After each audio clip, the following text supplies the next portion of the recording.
So we're going to talk about AI and how AI is being leveraged in drug discovery today. Now, AI is a technology that has been hyped for a few years now, but there are some valid use cases, say, for instance, in radiology. Imagine if this could be leveraged in the costly and time-consuming process of drug discovery. That could possibly change the R&D process fundamentally in terms of both cost and time. Here to separate hype from reality is our expert panel who'll delve deep into this conversation today. We have Frank Vinluan, who is our senior biopharma reporter at MedCityNews, Nathan Benaich with Air Street Capital, Chris Gibson with Recursion, Najat Khan with Janssen, and Richard Law with Exscientia. Frank is MedCity's senior biopharma reporter covering innovations in oncology, gene therapy, cardiovascular disease, and more recently, the convergence of digital technology and pharma. Prior to this, he was senior editor at Exscientia, where he wrote and edited stories about a wide range of topics, including cancer immunotherapy, cell and gene therapies, gene editing technologies, and rare disease drugs. Before moving into biotech journalism, Frank held business reporting positions at the Des Moines Register and Seattle Times. Welcome to you, Frank. Nathan is the founder and general partner of Air Street Capital, a venture capital firm investing in early stage AI first technology and life science companies.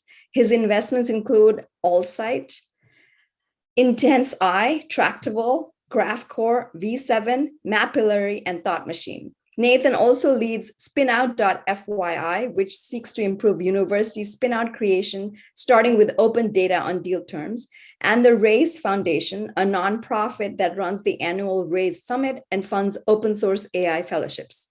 Nathan holds a PhD in cancer biology from the University of Cambridge and a BA from Williams College. Welcome to you, Nathan. Chris is the co-founder and CEO of Recursion, a clinical stage pharma tech company leveraging the latest in automation and artificial intelligence to map and navigate biology and chemistry to discover and develop new medicines at scale. Chris developed the technology and approach that seeded Recursion as part of his MD PhD work in the lab of co-founder Dr. Dean Lee while at the University of Utah. After completing his PhD, Chris left medical school to build Recursion into the rapidly growing company it is today. Chris is a graduate of Rice University with degrees in bioengineering and management.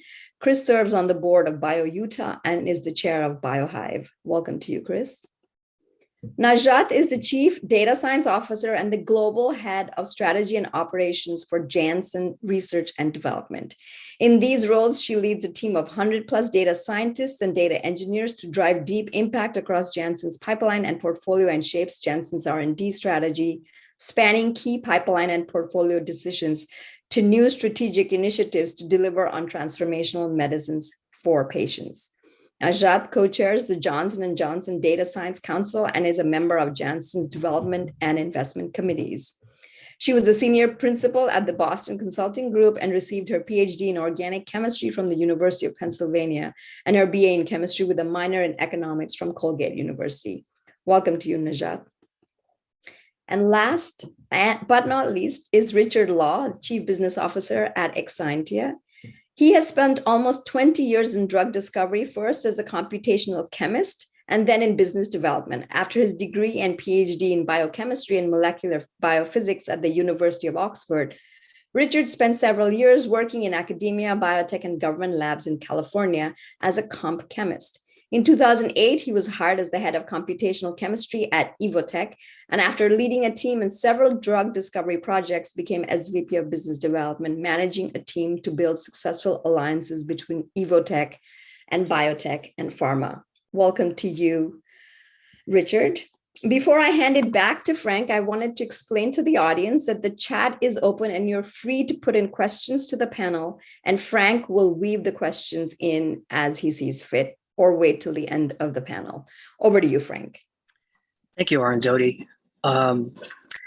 Thank you to all the panelists for joining us this afternoon. AI is a big topic, and it's quite broad. So I think it might be useful if we can get down to some basics and define some terms. AI is all about data. I'm wondering if we can start with in your use of AI, what are the data that you're working with, and where do they come from? Chris, can we start with you in Recursion? Sure, happy to share, Frank. So at Recursion, we're trying to map and navigate biology, and you can sort of think of this like, the early days before Google Maps. Trying to find your way around town was pretty challenging, especially if you hadn't been there before, didn't live there. And at Recursion, we're generating a massive data set, much like, you see all these cars driving around taking pictures. We're taking pictures of millions of different experiments of human cells, where we've broken every gene in the human genome and explored more than 1 million chemical compounds and thousands of proteins. And we do it all in our own wet laboratory, which you can see over my shoulder, using robotics. And I think one of the really important areas of focus for Recursion has been on focusing on building our own data set at the core in real biological experiments that we control. Because as you mentioned, Frank, machine learning and AI is extraordinarily powerful, but it really matters what kind of data you put in. And if you want to make something as powerful as a map of biology, you need to really control that data set, control the quality of that data set, and be able to scale it. Okay. Rich, Exscientia is also generating data, but you're taking a slightly different approach. I understand the company's described its approach as unlocking the creativity of AI. Can you explain that? I mean, we can talk about creativity. You can get a bit philosophical, but really, Exscientia thinks of drug discovery as a learning problem and not a screening problem. We generate all of our data ourselves on drug discovery projects, and we're using AI in different ways. In some ways, it uses large data sets, i.e., from published data to try to understand the connections between targets and disease in order to help us to select novel targets. And we're using it to image process patient tissue in order to increase translation into the clinic. But in the chemistry AI, which is really the sort of engine of Exscientia, because that's the generative design and active learning process that's producing the candidate molecules. This is really a process of exploration and learning. You have to accept that drug discovery is not a big data problem at the point at which you start the project. By definition, when you're trying to discover a new drug, this has never been done before. It isn't like trying to teach cars how to drive, where we have massive data sets that show us how to do it already. It hasn't been done.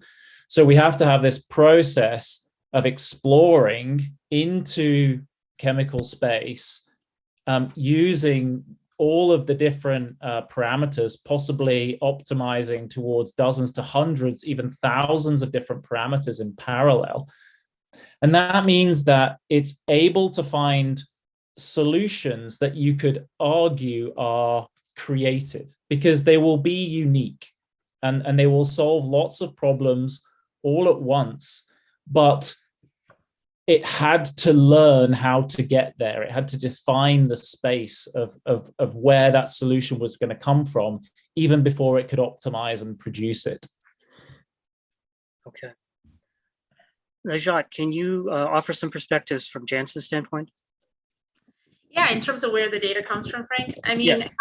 I would say, big picture, the questions you're answering, I mean, spans from, redefining the disease, like what is the real disease? I don't think we have defined a lot of diseases in the right way, to what is the molecule that's going to have the best probability of success that Chris was touching on and Rich was touching on, both small molecule and biologics, and now more RNA therapeutics, all the way through clinical trials, designing it in the right way, going to the right patients at the right time, having the right novel endpoints so you can actually assess that this medicine that you have is improving the outcomes for patients. So when you think about the full value chain, which ends up in patients benefiting and actually having better therapies, I would say there's two major sources of data for us. One is our internal data, which is all the clinical trials that we're running, experiments in labs that we're doing. And one of the things that we have done is, while we have done this for years, it's extremely important to have the data harmonized, annotated, and made usable. And we created one of the things when we started our data science journey a couple of years ago, a platform called Med.ai, which has all of our omics, lab results, clinical trial, and external data. That's the second type that I'll get to, all in one place. They're linked. So we use tokenization approaches to link them. So you can actually get to as much as possible longitudinality in the compound's life cycle, which helps you learn about property prediction and so forth, and also the patient's life cycle, which helps you learn in terms of what is the right target patient subpopulation, how do you redefine the disease. And on that platform, we have over 1,000 people working on that, building models. This is not just data scientists, but also scientists. So you're democratizing the use in an organization like ours, outside just data scientists.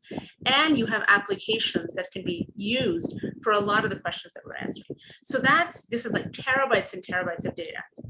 Sounds easy to do, really hard, both technically and culturally as well. So that's one piece of all of our data. The other piece is I also want to comment on, in the last few years, the external environment. So I mean, many startups and health systems and companies like we have today have done a fantastic job of generating new data, connecting a lot of what we call real world data. So for instance, we have partnered, we were one of the founding members for Our Future Health, 5 million longitudinal patient cohort that's been created that has omics data all the way through EHR claims, et cetera. Why is that important? You need to understand a patient's journey in order to then figure out, using AI and machine learning, who is getting sick, why, what are the signatures of disease, what happens to diverse patients, are there differences that you're seeing? So we are also partnering actively and contributing to these external data sets that are being created. And we use both of them to answer some of the questions that I was referring to. So it's both external and internal. Okay. I will want to talk about the partnering aspect you brought up.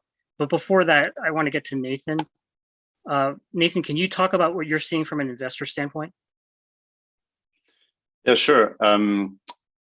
So I think the main thing is just a massive influx of really talented people in software engineering and machine learning are getting into biology. I think, very much Exscientia and Recursion were trailblazers in this regard. And now it's exciting that, engineers are not looking at biology as a problem space that they're afraid of, or that they deem there to be too much kind of prior understanding that they need to have to be dangerous on the subject matter. And so, the achievements of these companies and, some of the great work from DeepMind and other organizations has been drawing a lot of people into the field. And so I think this is exciting because there are a lot of just basic software engineering principles that, some of which Chris discussed, that are really impactful if you apply them systematically across the development life cycle and drug discovery. And I think that goes a little bit towards solving the problem that a lot of high impact science is irreproducible when it leaves the lab and goes into companies. And I think that's one of the reasons why a lot of public biotech companies are actually quite sensitive in public markets, because they don't necessarily have the ability to pivot around and look through new indications, because they don't have software tools that allow them to develop new ideas very quickly and without too much capital expense. So yeah, I think in general, we're seeing just this brand new era of companies, and it's still very much day one. If you just add up the market cap of these next gen companies, they're still orders of magnitude smaller than the market cap of big pharma. So yeah, a lot of ways to go. So with these new companies that you're seeing, what comes first? Is it the technology or the biology? Yeah, so this is also a bit of a major shift. So a couple of years ago, I think early stage companies could get quite far along their own development, their fundraising cycle, from probably seed to B, without having to necessarily prove out their bio chops, in general terms. And so that means they can come to market with some new machine learning methods, kind of demonstrate good performance on some well-known benchmark, maybe do a couple of in vitro experiments, and that's sort of enough to unlock Series A or potentially even Series B financing, without having really built out the bio arm to understand what indication they go after, what class of molecules or class of targets, et cetera. And now when you have an ecosystem of kind of AI and bio companies that numbers over 300, it's very difficult for investors to sort of tease apart which company to bet on at the early stage. And that's really shifted the burden of proof on these technology companies to grow up on the bio side a lot sooner than what they've had to in the past, which is challenging for technologists because they're learning, an area that they don't necessarily have experience in rather. It's kind of challenging also for biotech executives to understand which technology to bet on, and these are sort of two different worlds that are, fusing together in a way. And it also brings challenges for technology investors that are, not necessarily well placed to assess biology risk, and sort of vice versa with the biotech crowd. So a lot of this is just like a playbook in making. So there's not really like a canonical path that's accepted to be the right one so far. So a lot of learning while doing.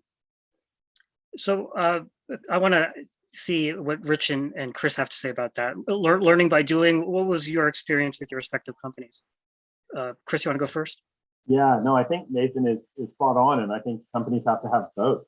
The problems we're trying to solve are extraordinarily challenging, both the biology problems and the technical problems. And I think that, when I see companies that are extraordinarily heavily weighted one way or the other, it raises the question about the blind spots that they have, that they're missing. And there's lots of ways to do this, right? You can hire a team, you can also partner. So, we've announced significant partnerships with Bayer in fibrosis, and our team is learning a tremendous amount from them, and recently announced a large partnership to go build some of the largest biological data sets in the world with Roche and Genentech in neuroscience, which is a traditionally intractable area. Because fundamentally, as an industry, the challenge hasn't typically been drugging the target. There are certainly targets that are very hard to drug. It's been understanding the biology. And so, to try and decode something as complex as human biology, you need everybody in the room. And I'm always very skeptical when I see companies, and there's fewer of them these days. Most companies are kind of getting this, but companies that are almost entirely biologists with like one token machine learning or data scientist person or vice versa, those are ones to just watch out for, I guess, unless they're like two co-founders on day one. Yeah, so we actually refer to ourselves as a PharmaTech company intentionally because, well, we're about 450 people now, and half the people are tech and half the people are pharma. So biologists and chemists that have real, often quarter of a century of drug hunting experience. And the tech and the AI and the pharma people are actually learning from each other. So to Nathan's point, I think there is absolutely, and there absolutely should be at this point in the sort of life cycle, the need and the responsibility to give proof to this. So, AI, I think people have said, it's becoming a buzzword because there's so many companies that are claiming to use it. There's so much money going into it. Exscientia didn't take funding at all externally for the first 5 or 6 years of its existence. Part of that was because nobody thought AI for drug discovery could work back then. But part of it was due to a desire to both hold on to the value and belief that this could create, and the need to actually produce those proof points layer on layer, one at a time. And so back then it was really small pieces of design work to try to prove to pharma companies here and there with little projects that bits of AI could affect bits of the process. Then getting on to bigger collaborations with Dainippon Sumitomo and Celgene and Evotec that have since delivered molecules into the clinic. And then you've got companies now like BMS and Evotec and Sanofi that have actually seen delivery for them, and they became some of the first investors in the company, and they became companies in the shape of BMS and Sanofi that then signed second bigger and bigger deals because, again, they've seen the proof, they've seen the delivery. And ultimately, that can only come from the combination of the tech and the pharma people, but it takes time. It really does. Maybe just one thing to add here. I mean, The question, it always has to start with the question. I think Chris said that it's not the tech first and you don't do the bio first. So you have to do an assessment of both. There are questions, whether it's a new target, compound, property prediction, whatever it might be, that's existed for a very long time. But I think that access of the data science feasibility is evolving fast. So sometimes people will come to me and say, well, I talked to this company 3 months ago. Well, they have changed because they are moving fast, right? So I think you have to do that ongoing assessment. That's one piece. So start with where you have a sweet spot for both. I think the other thing, just from a company perspective, and Nathan touched on this, is, you know, the proof of concepts and what question you pick and how much risk you're willing to take. It's always the companies that have done it well have balanced near-term and longer-term bets, fundamentally, right? Because to try to get to the end game and not prove the steps along is not a very good strategy. And the way, when we think about partnering with somebody, I mean, we have a large data science team, we have large therapeutic areas, but, and I often get asked the question, if you have a data science team, why a partner? I'm like, well, I want the best talent out there. The universe is the talent, right? So you partner with the best people, but you can set them up for success if you focus on the right question. And I think that's where most large companies get it wrong, because there's so many things you can answer. And a startup company only has so much time, so much burn rate from a cash perspective and other investments, especially in this environment, to go along. So I think being discerning about who you partner with, you have to have good people in the company to know what good looks like, so you don't buy into the hype. But I would say not into 3-4 year partnerships where you don't see anything, because quite frankly, you have to learn together in order to make this sustainable. And I think that's where some companies are doing it well. The last thing I'll say is, there's also a huge amount of data we have internally as a company as well, that if we can get around in a privacy preserving way to answer questions we both care about, that will be that next big step as well, which I think our industry can be doing more.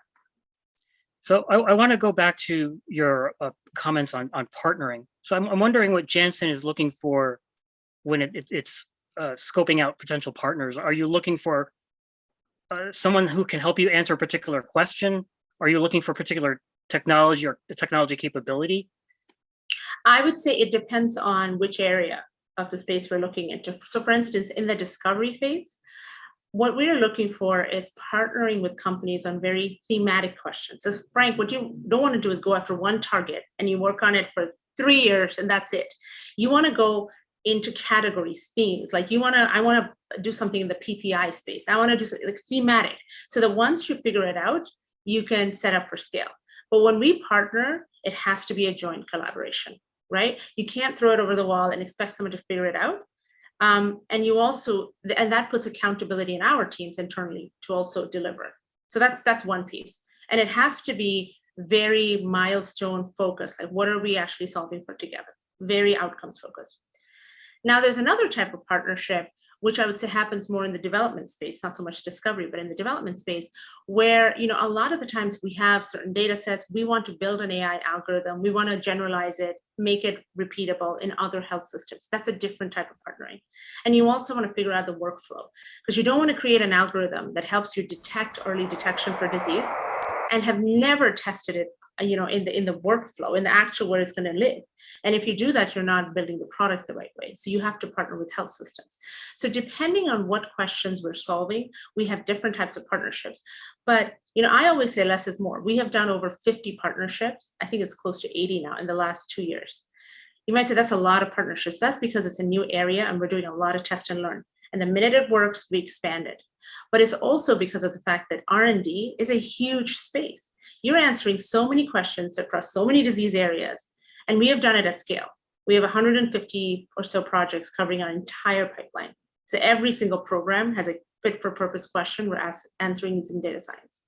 And then the last thing in a partner, we look for those that honestly are upfront about their limitations and bullish about and bold, because you want them to really push the thinking together. But the more authentic you can be upfront as to what's not working, we will work with you together on it. That's how it has to be. No one's figured this out, as you said. There's no blueprint. We'll figure it out together. And my own goal is, listen, we have a pipeline, we have patients waiting. I would rather that we self-disrupt as an industry versus get disrupted. So wherever the best ideas come from, we're agnostic to it. Chris, I saw you nodding quite a bit there. Do you have some perspective to add on partnering? No, I think Najat nailed it. I mean, at the end of the day, the whole reason to partner is to learn and build together. And I think there are, some of the lessons I've learned over the last 9 years building Recursion have been that when you set a partnership up right at the beginning and you have the right relationship, then you dramatically increase the probability of success. And I think Najat covered that pretty well. So I'm wondering from the standpoint of the smaller companies, how do you determine what to partner and when to partner? Chris? Sure. So from our side, we wanted to focus on areas where we could have some competitive advantage.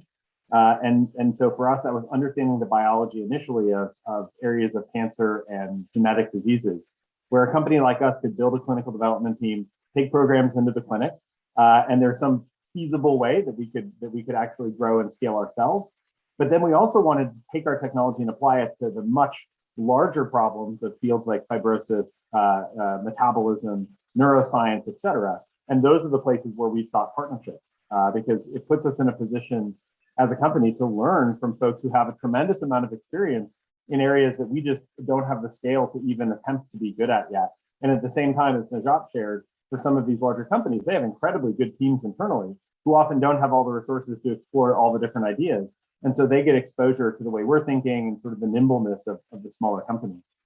So from our side, we always think about it, what can we do really well? And how do we find something that complements that? And often you find it in a larger partner who's got that complementary set of expertise. But I bet Richard has some other thoughts on that. Yeah, so there are multiple sort of ways to think about that, I suppose. So the first thing is, it's not just about using AI. It's actually also about re-engineering the process to take advantage of how AI works, and that's something that as a small company, well, it's what we do and what we've had to do, but it's also the success has come from that being our only plan. Like we really focused on the need to deliver on this promise of increasing the probability of success and speed of drug discovery, and that we had to change how things were done in order to do that. We're running about 35 projects in parallel internally and with partners. And part of the reason that we can do that is because of how scalable the platform is, but also because of what partners bring to us, both in terms of financing, obviously, but their expertise. So, our precision medicine platform is actually very oncology focused. Sure, we're trying to sort of drag it out towards immuno-oncology and immunology. But that would imply that, and it's true that a lot of the internal expertise that we've built up is around oncology, and our ability to truly predict what's going to happen into the clinic is very much geared towards oncology. But half of the projects that we're working on are in immunology and inflammation, because we get that expertise from our big pharma partners in that space. The first two molecules that we put into the clinic were in CNS, and we really have no internal, neuroscience expertise. That really came from the partner, and they really helped us deliver there. We have projects with Rally Bio in rare disease. We don't know anything about rare disease. The platform, the majority of the platform is completely therapeutic area agnostic, but there's a huge amount of input that it can take from partners and that it needs in order to truly deliver that sort of that translational probability of success piece. And if I can just say one thing, just to build on what Richard said, there are specific things we all look for, right, that are systematic to where things could go wrong from a validation perspective, becomes so important. Like for small molecules, a lot of the times we're thinking about, okay, it's very potent, but what's the off-target effect that it's going to have? What are the models that you have, right? And those models, some of them use AI machine learning, some of them don't. Like one of the things we have, and it's similar to what Chris has built or in the same vein, is really around being able to look at phenotypes of cells and then be able to predict different things, including toxicity. You figure that out earlier, you can actually improve, to Rich's point, the probability of success of what you're going to do. And quite frankly, I think about it less at cycle times. Like I know a lot of the times companies will ask small companies, what's your cycle time? How long did it take? Yes, it's good to do it faster, but the primary thing is actually to be able to drug something or to target something you couldn't target before, or a new target you didn't know of before. So doing things that you couldn't imagine could be done, I think, is the true insight in data science versus, and then the nice byproduct is the cycle time and everything else. That's a good thing to have for sure. But I just wanted to highlight that because for small molecules, you're looking for a lot of the off-target and other things. And for biologics, you're looking at something different. Immunogenicity, especially the more you re-engineer it, becomes a huge issue. Or like just stability of it, right? Like aggregation, how is that going to be? So if companies come to us with that sort of, what are the key things that generally go wrong? And here's our approach to validating it with you, or we can do it, whichever. I think that gets them along further because it shows an appreciation of what are the key challenges that we'll face and thinking about it early on versus we have predicted thousands of things, but have validated very little. So I think, and we're seeing more sophistication on both, I think, the pharma side and the companies that are doing the startup that are doing this more, which is why you're seeing more advance in the space. But just wanted to mention some specifics that we're always looking at. Okay. Nathan, I'm wondering how some of these comments resonate with you. As an investor, you're not partnering, but you are looking at what these companies offer. As you look at the landscape of companies doing AI drug research, what are the things that you look for that stand out to you as an investor? Yeah, I've been a longtime believer that the best way to create value out of machine learning is to directly own the outcome of the predictions that you make. And in a way, this is why machine learning was very successful and lucrative in quant trading, because you generate ideas and then you trade them. And in drug discovery, you generate drugs and ideally you own IP on the drugs. So it's thematically quite similar, in a way also similar to game design studios. So for that reason, I don't seek or I'm very interested to invest in businesses that make use of machine learning to just create software platforms and sell that to pharma. In many ways, I don't think, unfortunately, pharma is that interested in buying software yet. I think it'll come at some point, as every industry will. But at the moment, that's not the case. So yeah, the major learnings, you have to come with drugs. You have to come with targets, because that's the currency that is traded in pharma. And so companies, startups have learned the hard way, where they start with just software and then eventually have to, learn how to actually make use of the outputs of their software and deliver molecules or targets. And those that haven't have oftentimes just failed. I think the other thing that I find interesting is, so there's been, I think, a lot of activity on the very early discovery, which is, generally virtual screening. I'll use a computer to generate tons of ideas, and some of those ideas you can't even make because they're synthetically infeasible or inaccessible. And I think companies that have sort of come to pharma companies with this potpourri of molecules that a computer has generated generally haven't gone very far. And then so there's been a bit of a shift towards further down the value chain of discovery, which is I have a set of lead compounds, which one's the best? Can you give me confidence in which molecule I should advance so that I don't run experiments I don't have to? Or can I do optimization design kind of workload so that I make sure I advance a better version of a molecule that I could generate if I didn't have software to do it? And then, I guess I can't emphasize how radical it is that you can actually use data-driven learning to develop new drugs in areas that you actually don't understand. This is pretty crazy. And I think if you were to go through all the public biotech companies from biotech V1, I highly doubt that you can find a company that actually doesn't understand the indication that they're developing drugs for. And yet now we have the ability to attack such a wide variety of indications and actually be effective in them. This is extremely powerful, I think. And is really a new way of building companies. So yeah, that'll probably be the kind of penultimate thought. And I think the very last one is like, there's all this like amazing innovation in like very large models that have been particularly useful in language and now have very quickly made their way into biology, whether it's, you know, interpreting sequences of mRNA or designing new antibodies or new proteins that don't even exist in nature, but have vastly better functionality and can sometimes be extremely sequence diverse. And so it's quite amazing that computers can basically hallucinate things that don't exist, but that are better than what exists in nature, which is almost like a way of supercharging like Darwinian evolution. So I think this is just like pretty magical, and if harnessed in the right way, can be like extremely effective for delivering better medicines. Okay. I'd like to shift a little bit away from drug discovery now and talk about clinical trials. Exscientia and Recursion have both entered the clinic.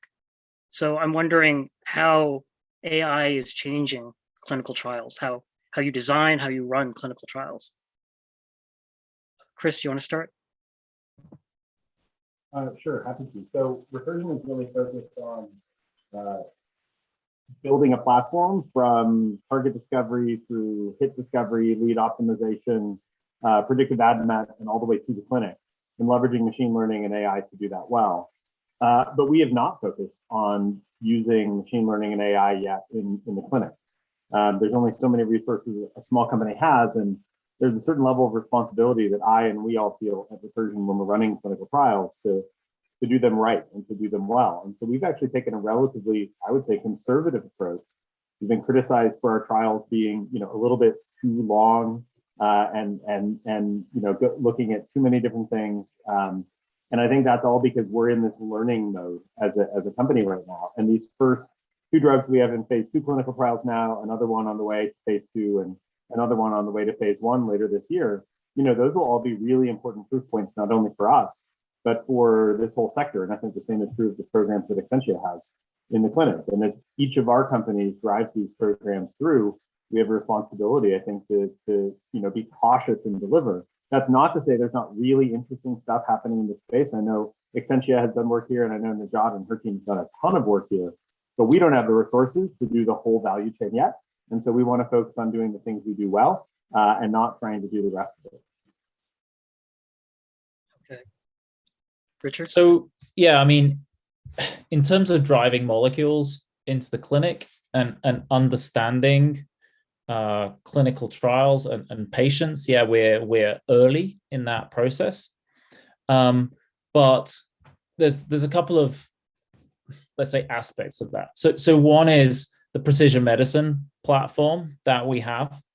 It is the only, via the EXALT-1 clinical trial, it is the only clinically validated phenotypic screening platform for selecting drugs for patients. So in a successful clinical trial, it was able to produce the kind of progression-free survival in hematological cancer patients and OOR that you would expect from an approved cancer drug. Yet it was not a drug. It was literally a platform for selecting patients for known drugs. So we are able to use this not just to select patients for drugs that we have designed, or indeed to profile final candidates. We can literally insert this into the early design process for our molecules. So in other words, and in fact, we can even insert this into the target selection and verification process. So you could argue, in fact, we presented a poster at AACR this year, that we're pretty much selecting our patient group that we believe will yield a successful clinical trial at the point at which we're selecting a target, and then inserting that data into the chemical design process. So that's one thing that we believe will hugely increase translation and effectiveness of clinical trials. The other piece of this is that we've hired Mike Krams, who actually from J&J, former colleague of Najat. He is arguably the inventor of adaptive Bayesian clinical trials. So this is really the concept that during the clinical trial process, you should be adapting, learning. That's really the linchpin of the company, learning what to do based on the data that's coming out on the fly, and that you can even do this in a multi-drug setting as well. This is not now, but really, the future of Exscientia is, I believe, we will try to innovate as much in the clinic as we have done in discovery. But yeah, to be fair, there's still a lot for us to learn.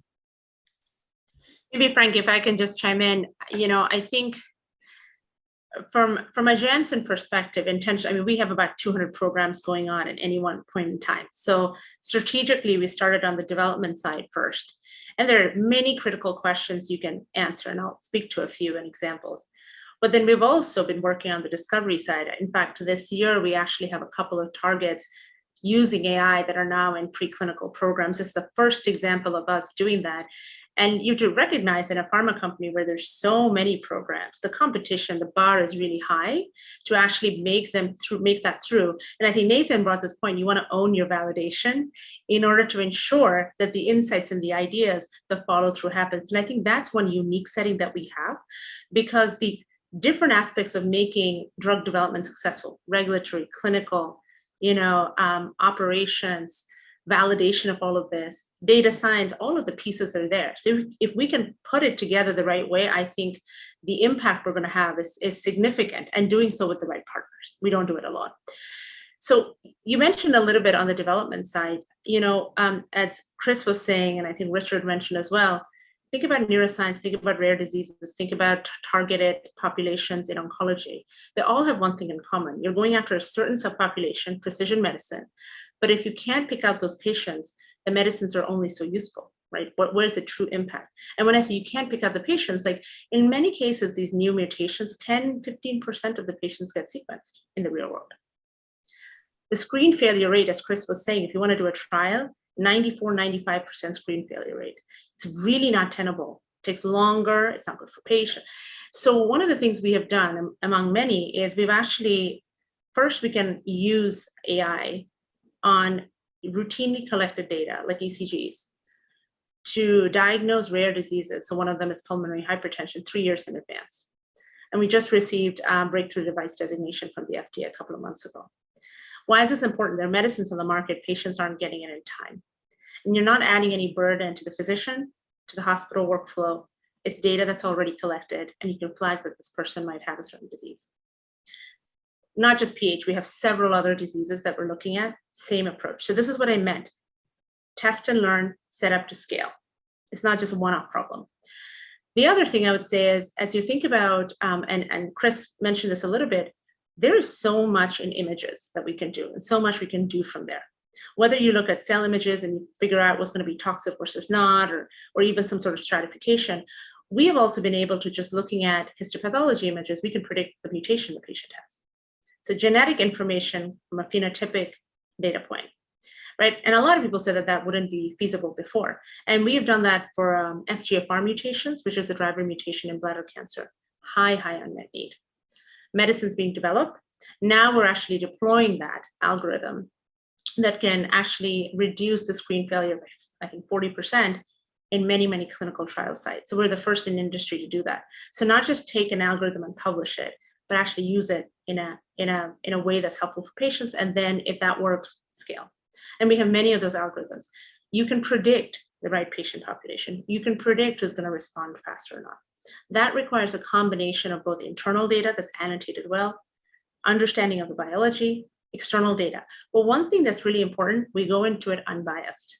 And I think you've heard that from all of us, and Nathan was mentioning that too, which is you're not looking based on your hypothesis and looking to validate that. You're just looking at what the data tells you, and then you follow it.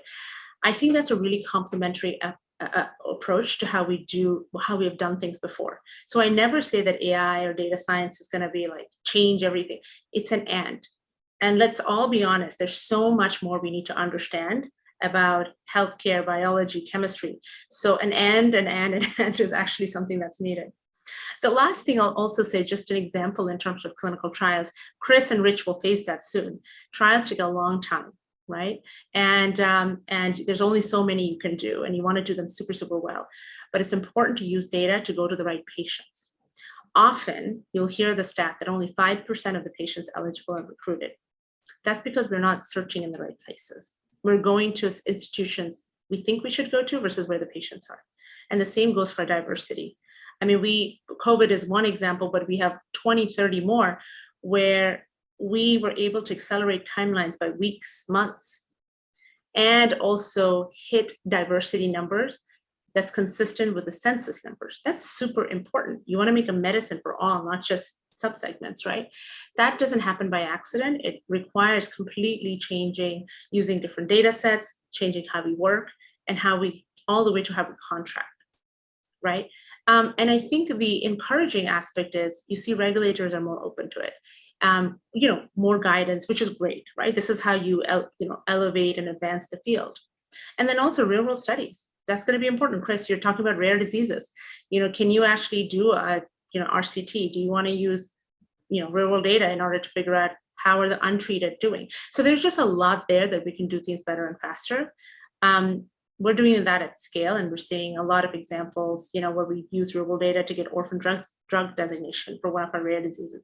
All of these things are important. And then doing more in the discovery space as well. So is AI leading Janssen to a new type of personalized medicine? Absolutely. I mean, data science, and you've heard that not just from me because I might be a little biased, but also, from senior leaders across J&J, data science is central to our R&D strategy, period. What that means is,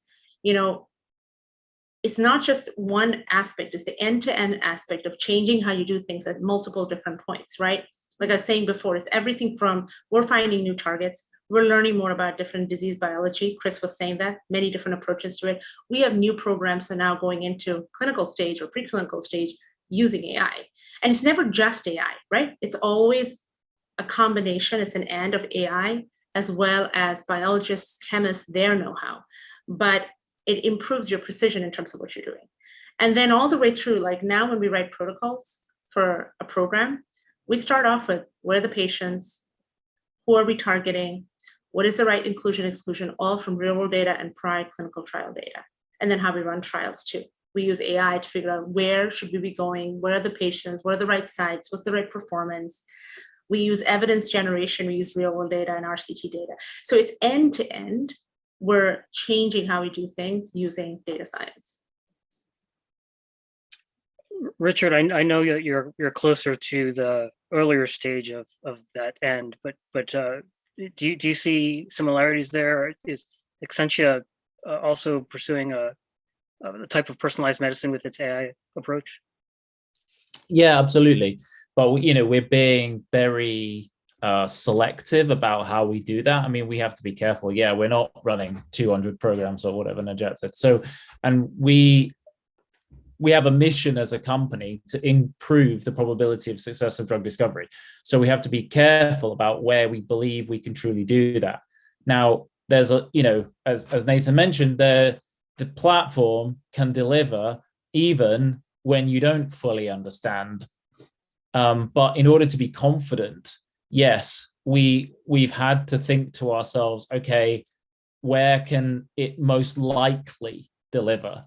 And therefore we've built a precision medicine platform that's oncology focused. And then we also have a portion of a portfolio in antivirals too. Again, it's another area where the ability to translate into patients can be designed into molecules very early. So it gives you that confidence to translate. Okay. Nathan, Chris, do you have anything you want to add? Okay. I mean, I would maybe just add that it's not quite drug discovery, but like there's a big kind of potential and certain use of liquid biopsies, for example, to monitor the responsive patients in clinical trials in a way that's like far less intrusive and potentially more sensitive and more real time. So I've seen quite a few businesses work on this, and it's certainly a non-trivial bioinformatics and machine learning problem to detect a needle in the haystack with blood draw. And then there's some pretty neat work around that's still emerging around synthetic control arms, where you can use machine learning to like somehow figure out how patients would actually react to a drug that they haven't necessarily taken. I think that mathematically it's still kind of tricky to wrap my head around that idea, but it seems pretty exciting too.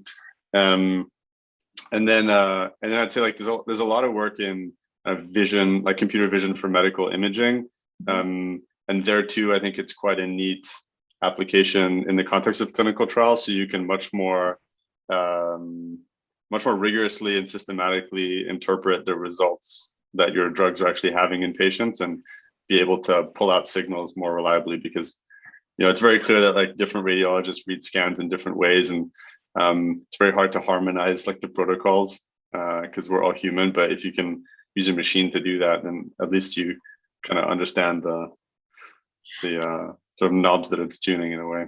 And Nathan, you bring up a good point, because especially in clinical development, it's so important to actually have endpoints that tell you what the therapeutic effect is. And a lot of the times, like in neuroscience and immunology, a lot of the endpoints are like composite endpoints, like pen, paper, like it's not as rigorous. So one of the things we're focusing a lot on, we have over 20 programs ongoing, is using digital health, like digital endpoints, whether it's wearable, active monitoring, passive monitoring, especially in those conditions, to create new digital endpoints. But one of the main things there is that you actually have to do a couple of things. First, you want to validate it with whatever is the gold standard today. Not easy to do. And then the other is sometimes you'll have things that are measured in the real world, not measured in trials, and vice versa. So once the medicine is on the market, like how do you track that is actually being helpful? So one of the things we're trying to do is, this is all method stuff, the non-cool things, but I think super important, with my background, which is you want to be able to say that progression-free survival in the real world is comparable to whatever you do in a clinical trial. Super hard because you're not measuring as much and so forth. So that's also a lot of work, because then you can extract more value from clinical data and collapse the gap between clinical data and research, which is RCTs. If you can do that, you can actually get to outcomes, the true therapeutic effect better, and reduce the issues you have with placebo variability. There's a lot of variability in placebo arms that you have because the endpoints are not precise, is what I would say. And that's what Nathan was also saying, and we do this a lot internally. We actually simulate early on using machine learning, using RCT data, trials we've done before, and real world data, and try to predict the outcomes, and therefore what should you compare it against? What's the dose? All of that. So there's a more intelligent way of doing protocol design. That's a good point. Maybe just one thing I'd add is like, I get super excited whenever I'm on a panel like this, because you hear about real traction that multiple companies are making, both small and large, real proof points of this early sort of leading indicator of the potential for machine learning, AI, and technology in general in our space. But you also hear about how many different opportunities there are to apply these technologies, and in many ways, how early we are. And so when I think about the next decade, compared to the last decade in this industry, I just get super excited, not only for the work we're doing, but for the work everybody on the panel is doing, for the investing work, because I think, to Najat's earlier point, patients are waiting, and they don't care how the drug was discovered at the end of the day.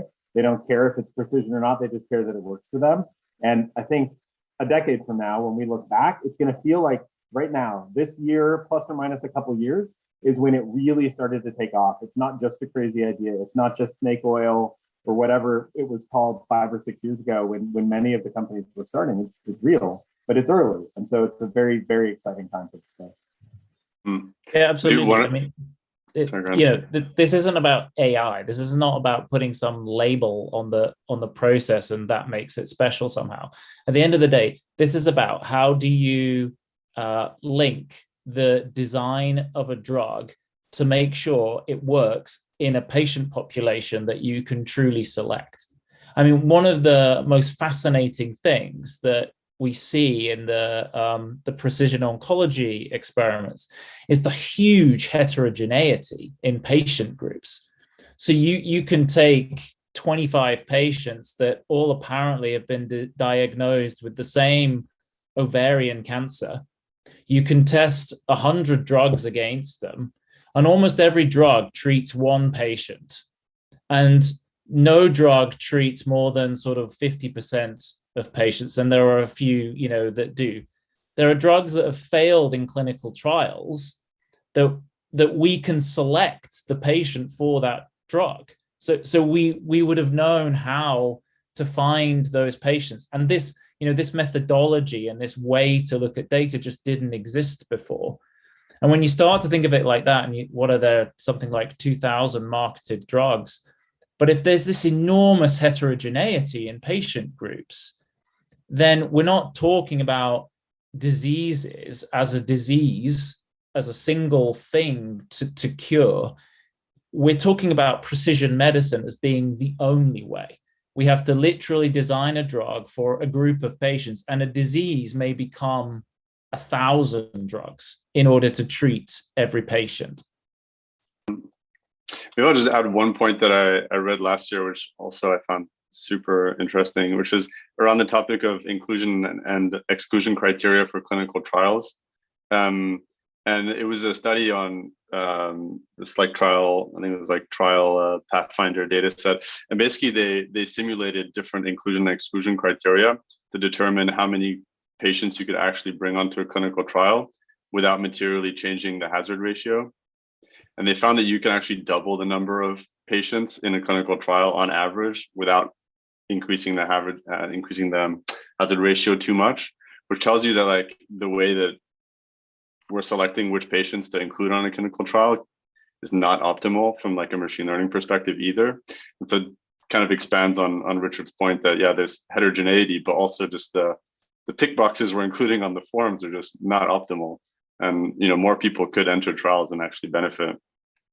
That's the point. There's this huge opportunity, not just to hugely improve the effectiveness of drugs and probability of success, but then the healthcare economics aspect of that now you can start actually always or more often in post-clinical trials, actually treat patients that are going to respond to a drug.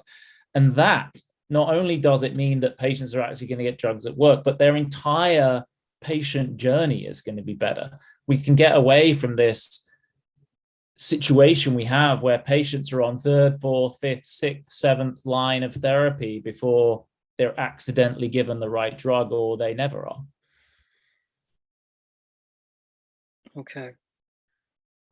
So that I'm wondering, so if we're seeing new ways that AI is changing how drugs are discovered, developed, and tested, I'm wondering, what are the things that could slow it down? I can go first. There's so many that keep me up at night. Look, first of all, I would say maybe 3 things. First, number 1 is just, are we picking the right questions, ensuring we're validating it, follow through. That's the end game, right? It's not enough for us to just publish a great algorithm and get a Nature paper. It has to affect patients the right way. So that could slow us down. The other thing I think is also, how do I say this? Because of the hype in AI and data science, machine learning, RWE, everybody's doing it. And all methodologies and all studies are not created the same. One thing my background as a scientist, computer scientist, I'm very focused on rigor, because it takes one mistake to pull an entire industry back. And so we have to be extremely thoughtful in terms of how we're doing our research, how we're doing our validation, ensuring there's diversity in our data. And if we can't, be transparent, because some of it's just inherent, like data system issues. Validating things, making it generalizable across different data sets, validating it on the right assays that we know are going to be challenging down the road. So I think that piece keeps me up a lot because there's data privacy, data stewardship, data governance, provenance, there's a lot there. And recall, all of this, especially once you get in development, but also to some degree in discovery, is evolving. at a country, region, global level. So we really need to keep an eye on that. And then the third thing that could bring us down, listen, at the end of the day, innovation is change, and change is uncomfortable. And sometimes it's easier to do things, I think Chris said this, the way you've done it before. But that's not good enough, because we wouldn't even be here if generations before us didn't, go through the ups and downs of change. And that's why it's very important to bring others along in this. It's an and, I never say it's an or. Like, people have asked me, are we never going to do animal tox studies again? Yes and no, right? I think of it as an and. So I think those are the three things that we really need to keep in mind that could potentially slow us down, which I hope we don't, because patients are waiting. Okay, we have to end it there. We are out of time, and there's a session coming up after. So Najat, Richard, Nathan, and Chris, thank you very much for your time.